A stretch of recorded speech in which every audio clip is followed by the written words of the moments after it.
journal.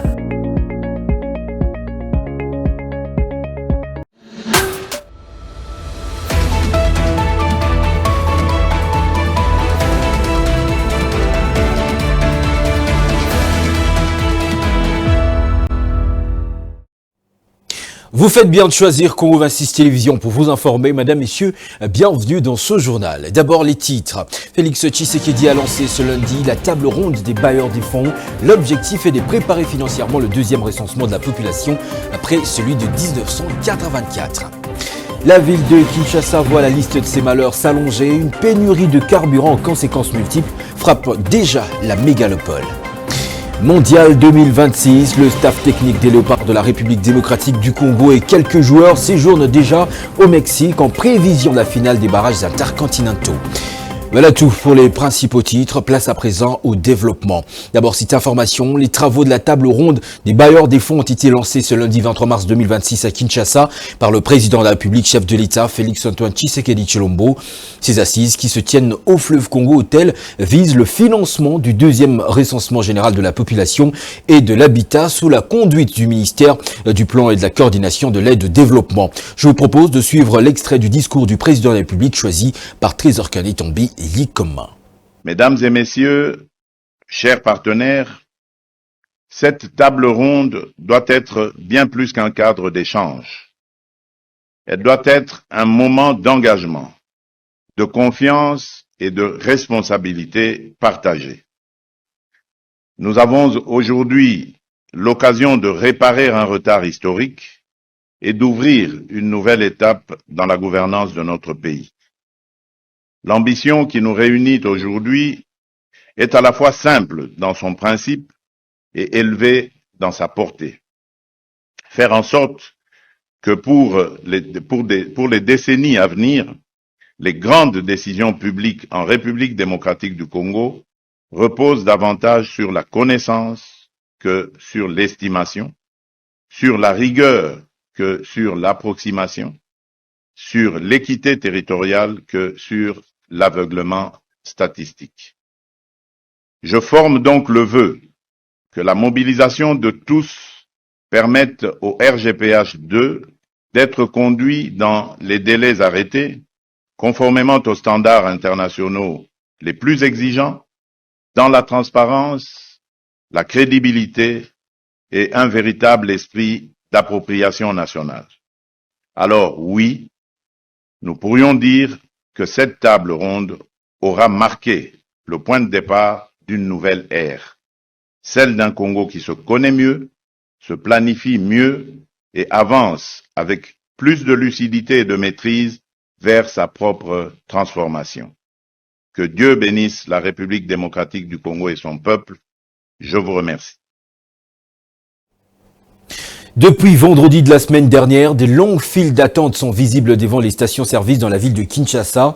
On attribue cette situation à la pénurie du carburant observée aux conséquences difficiles à surmonter par la population quinoise quotidien. Manbar. Selon certains responsables des stations, les causes réelles de cette pénurie de carburant n'ont pas encore été annoncées officiellement. Par contre, le prix de carburant qui s'est élevé à Kinshasa à 2400 pour l'essence est passé à 2440.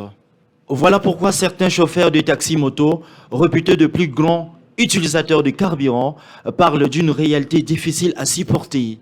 Tu as remarqué que la station Soumana fait 4 à 6 minutes au Kanga. Au bout de vendredi, maintenant, Indien a un gamme de TKT. Tu éviter pourquoi ils ont monté pour l'intention de battre. C'est sûr. Makamaka ira eza par rapport à makambo oyo ira na Israël bazomu. Mais moi posé makambo na kata monde kingi eza te. Tozanga kabira, moi to so makabira eza te ba station ezali ekangama kangama. Or, c'est grâce à ce carburant que le moteur tourne pour permettre à la population de vaguer à ses multiples activités quotidiennes. Se plaint ce motard. Mokonzi alobaki asali offre ya bloc pétrolier mpona ke bapartenaire baya nini na koexploite pétrole na biso na kati ya pétrole tokozwa baessence tokozwa babenzine tokozwa biloko ebele. Tout porte à croire que la solution évitable sera bientôt trouvée pour le bénéfice de tous.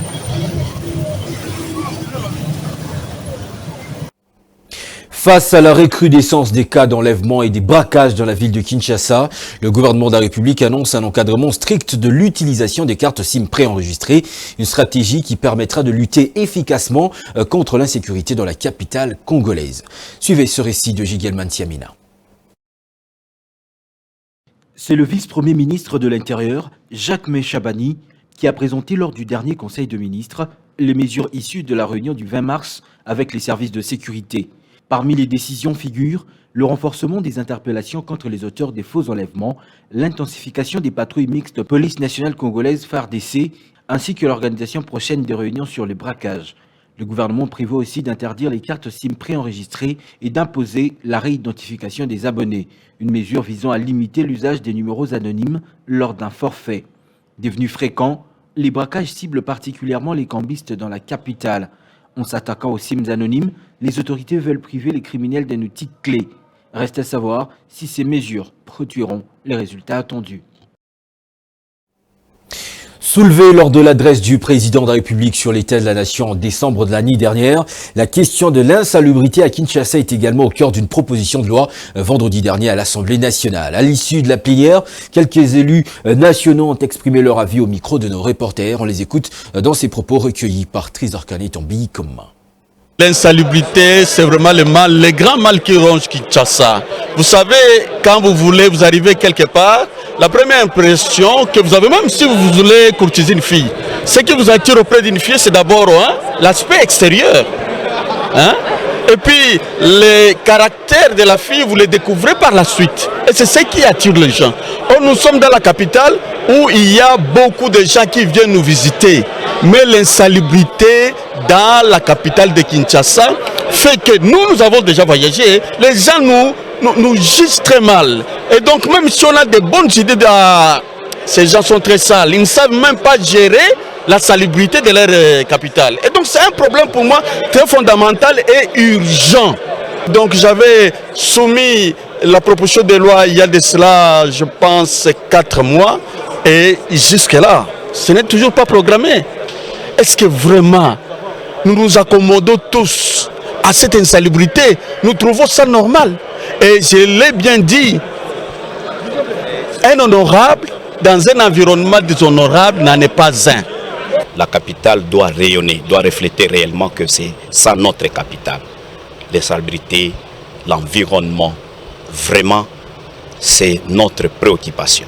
Et nous avions demandé au bureau, dirigé par le président Mboj, de s'y mettre aussi pour voir comment on peut traquer même le responsable. Parce que ce n'est pas de loi ni les textes qui nous manquent, mais c'est les gens qui refusent de servir le peuple. Donc nous, en tant que représentants du peuple, on ne peut pas accepter. Lorsqu'il pleut ici à Kinshasa, vous avez peur de sortir dans la maison. Parce que toutes les immondices qui viennent de partout, de gauche à droite, vous vous rendez compte que ça termine toujours quelque part. Donc, c'est une initiative que nous tous, nous sommes derrière ça et nous allons soutenir ça. Dans la commune de Ngiri-Ngiri, le manque de suivi du réseau de la Régie des eaux est un véritable calvaire aux conséquences multiples pour les habitants de cette municipalité de Kinshasa. Facture salée pour un service fantôme et risques sanitaires accentués par des dommages causés au matériel souvent négligé. Suivez cette enquête d'Israël Nguita. Ce tuyau de la Régie des eaux endommagé provoque cette inondation au croisement des avenues Kshaba et Kassavubu. Cette conduite principale d'eau de la Régie des eaux a cédé, on ne sait exactement dans quelles circonstances, laissant couler des quantités importantes de cette ressource naturelle sous le regard impuissant des riverains, rendant ainsi difficile le quotidien de la population, de conducteurs de véhicules et motos. Des caniveaux bouchés ne permettant pas l'écoulement des eaux renvoient les eaux sur la chaussée et les habitations. Le prix fort revient à la vie de la population. Dernièrement, ils nous ont dit qu'ils ont arrangé ces tuyaux, mais nous ne savons pas où exactement.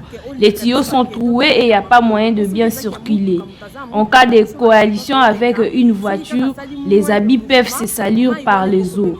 Cependant, nous demandons aux autorités de bien vouloir intervenir car on crée les pires. Nous qui vendons en cellier sommes en difficulté pour exposer nos marchandises.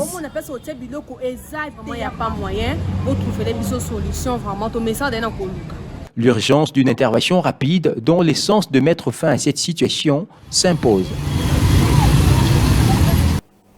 Journée mondiale de la météorologie, c'est le 23 mars de chaque année, une occasion de rappeler combien les prévisions météo et le suivi du climat sont essentiels pour protéger les populations. En République démocratique du Congo, la Mételsat joue pleinement son rôle, mais son travail est-il réellement connu par chaque Congolais? Tex Maudé a promené à ce sujet son micro dans la rue. En République démocratique du Congo, la météo connaît beaucoup de tumultes faute de moyens, d'équipements adéquats pour mieux faire la prévision du climat, de la température et éviter certaines catastrophes naturelles. Ce qui rend également difficile l'application du thème choisi cette année à l'occasion de la Journée mondiale de la météorologie. Nous avons constaté depuis un certain temps que la météo de notre pays ou de notre capitale semble connaître beaucoup de bouleversements, beaucoup de tumultes. On ne sait pas vraiment ce qui nous arrive, mais nous pensons que tout est lié au changement climatique. Tout a pratiquement changé. Vous savez, dans le temps, quand vous allez par exemple à Binza Météo là-bas, vous voyez ce site-là de météo Binza. Là, on avait vraiment beaucoup d'éléments. Nous prenions beaucoup d'éléments de la météo. La météo vous annonce par exemple qu'il y a pluie demain, et demain effectivement il y a pluie. Mais avec tout ce que nous connaissons comme perturbation aujourd'hui, en tout cas ça devient un peu compliqué. Le rôle de la Mételsat est mis en cause par la population pour manque d'anticipation. Je pense que ce service habilité ne joue pas pleinement son rôle. Parce qu'il y a certaines catastrophes naturelles que nous avons eu à connaître par le passé, dont nous avions reçu aucune prévision. Cela n'a pas été anticipé par le service habilité, par l'État. Nous avons vu avec ce qui s'est passé à Goma dans les années passées.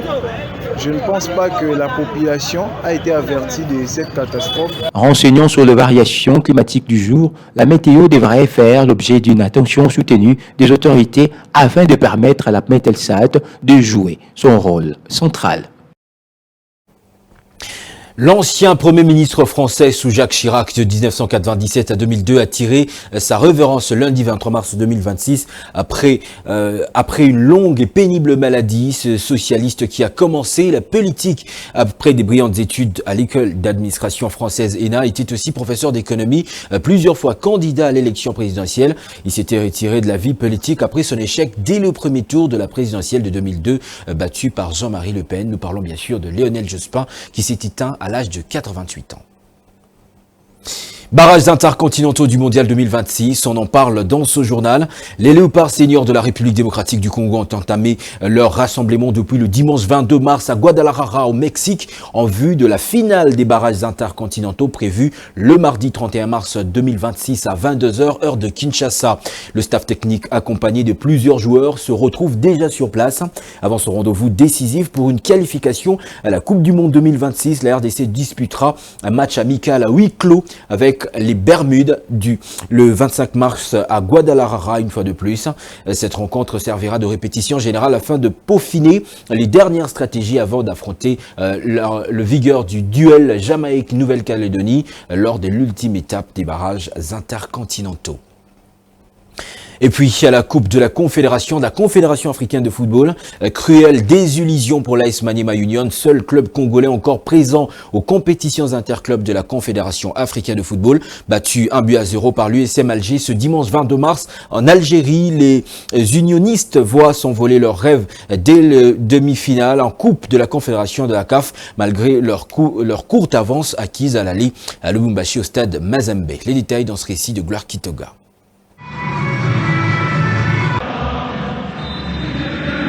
La marche était finalement trop haute pour l'AS Maniema Union qui nourrissait pourtant l'ambition d'écrire une page historique de son parcours continental. Victorieux de 1 lors du match aller, les Kambelembele Boys avaient leur destin en main. mais n'ont pas su conserver cet avantage face à une formation de USM Alger plus entreprenante et solide à domicile. Le but inscrit avant la pause par l'attaquant algérien Brahim Benzaza a suffi pour renverser la situation et briser l'élan du club congolais.